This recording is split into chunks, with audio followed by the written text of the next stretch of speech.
OPS, TTV, Sengottaiyan ஒரு வேலை சேரலாம், சசிகலா கூட வராங்க. இந்த 4 பேருமே ஒண்ணு ஒரு தனியா ஒரு ஃபார்ம் பண்ணி ஒரு அணியோ ஒரு இல்ல எல்லாரும் அமமுக, என்ன இன்னைக்கு இருக்கிற ஒரே கட்சி அதுதான். இவங்க சசிகலாவுக்கும் கட்சி இல்ல, ஓபிஎஸ்க்கும் கட்சி கிடையாது, செங்கோட்டையன் தனியா வந்தா இன்னொரு கட்சி தொடங்குற எண்ணத்துல அவர் இருக்க மாட்டார் நம்புறேன். அமமுக அப்ப எல்லாரும் ஒரு கொடையின் கீழே, ஒரு கொடைன்னு சொல்லுங்க, அமமுகன்னு சொல்லணும் இருக்கலாம், அது ஒரு ஆப்ஷன்.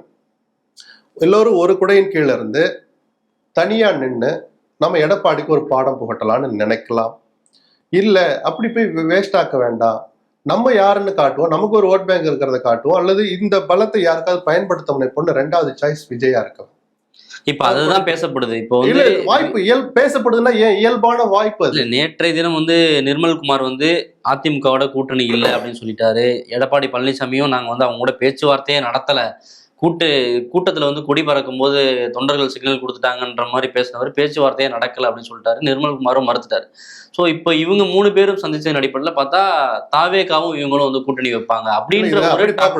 இன்னும் கொஞ்சம் ஸ்ட்ராங்கா பார்க்கணும்னா, அதே நேற்றைய தினம் அமித்ஷா சொன்ன வார்த்தை, தாவேகா உங்கள் அணியில் இணையுமான்னு கேட்ட போது எங்கள் கூட்டணியை பலப்படுத்துற வேலையை நாங்க தொடர்ந்து செய்வோம், யாரும் வரலாம், யாருடனும் நாங்க பேசுவோம், எல்லாரும் பேசலாம்னு சொன்னதா.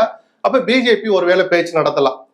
ஏன்னா சிபிஐக்கு வழக்க மாத்தின பிறகு எனக்கு முன்ஜாமீனே வேணான்னு புசி ஆனந்த் போய் பெட்டிஷனை திரும்பி வாங்குறாருன்னா அவ்வளவு கம்ஃபர்ட்டா இருக்கிறாங்கன்னு அர்த்தம். இதுல எல்லாம் எனக்கு என்னன்னா, அரசியல் ரீதியா நீங்க என்ன நிலைப்பாட்டாலும் எடுங்க, அந்த 41 பேரோட உயிர் போன விஷயத்தை வச்சுக்கிட்டு இவங்க பண்ற அழிச்சாட்டியம் இருக்குல்ல, என்ன சார் அக்கிரமம் அது? அதாவது ஒரு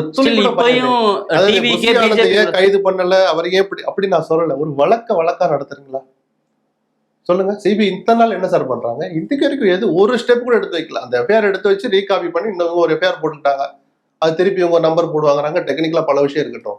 நீங்க இனிமேல் அதுதான் நான் சொன்னேன், இந்த வழக்குல ஒன்னும் நடக்க போறது இல்லை.